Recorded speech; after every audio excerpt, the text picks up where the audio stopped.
Hello friends! Today I'm going to show you the easiest way to cast on if you're learning how to knit. This is a beginning technique. I'm going to show you using both my right hand and my left hand. So those of you that are left-handed, you get to see what it looks like for you, and those of you that are right-handed, you get to see what it's like for you too.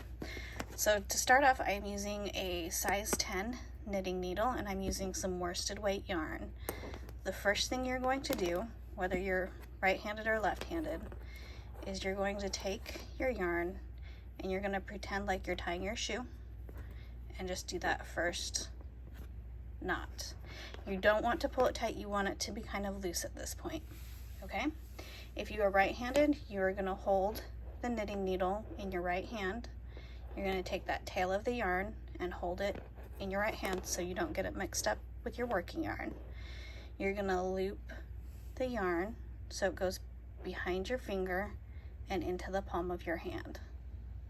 You're going to point at yourself and then you're going to point away from yourself. When we look this way, there's an X on your finger. You're going to put the knitting needle through the X, slide your finger out, and pull it tight. Well, not too tight. You're just going to tighten it so it's on the needle. I'm going to show you again from this angle.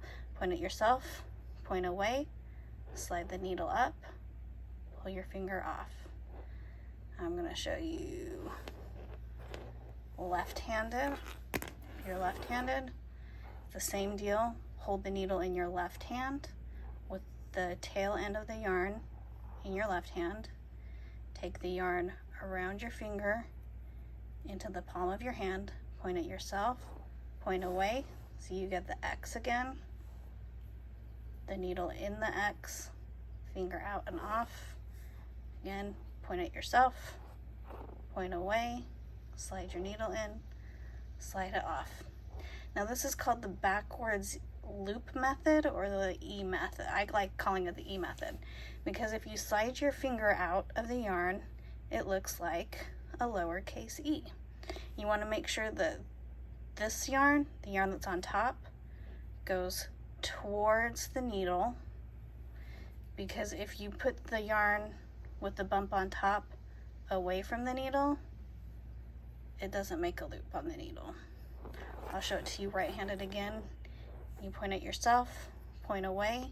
If I slip my finger out, you got that lowercase e again. I'm gonna set it down because it's not gonna, my hand's in the way. So see, you got your lowercase e that goes onto your needle. I'm gonna show you about 5 more times right-handed and then again left-handed. So behind your finger into your palm, point at yourself, point away, slide it in. I'm going to change the angle of my hands here now. Okay, point at yourself, point away, slide it in. Now we're going to come on this side, point at myself, point away, slide it in. Left hand, point at yourself, point away, slide it in, point at yourself, point away, slide, oh, missed that one.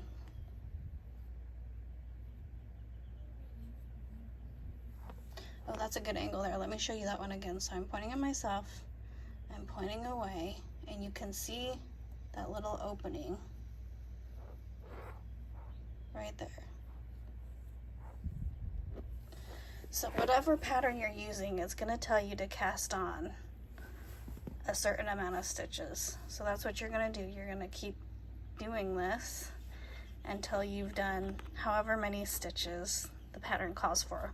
Right now I'm going to count how many I've cast on so you all can see how to count your stitches. I start here at the tail end side. You all can hear my dog in the back. She's having dreams about chasing bad guys. So here I've got, that's the first one. We usually don't count that one. So I'm going to start here. So I've got 1, 2, 3, 4, 5, 6, 7, 8, 9, 10, 11, 12, 13, 14.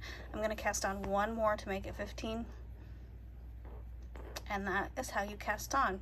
If you'll come to the next video, I will be showing you how to do the knit stitch, and then after that I will show you how to do the purl stitch.